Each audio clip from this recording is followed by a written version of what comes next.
Assalamu alaikum. Thank you everybody for watching this video. Today I'll show how to make a table with a glass in Solidworks software. So at first I'm taking the new file. Okay, MMGS is selected. Then top plane is taken. Go to the extruded boss. Select the center rectangle. Sketch it.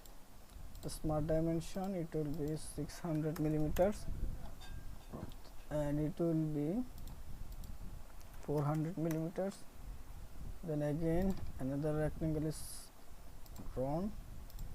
Okay, dimension is from here to here, it will be 30 millimeters, and from here to here also 30 millimeters.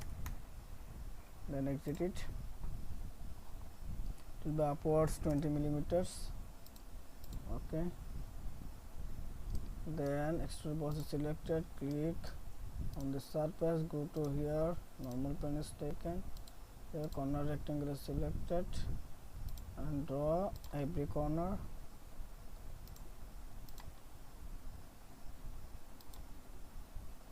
Every corner I am drawing. Okay, done. Then I am going here, it will be 400 millimeters long.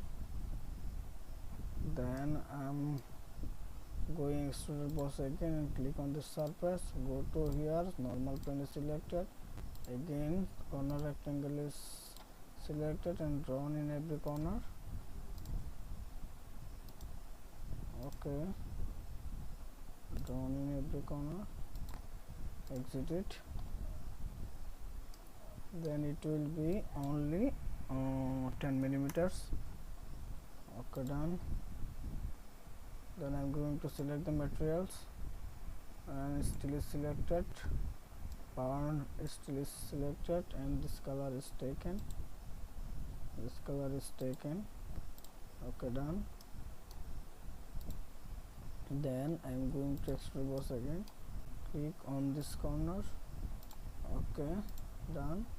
I am going here, center rectangle is taken and drawn it. Okay, and smart dimension, determine it.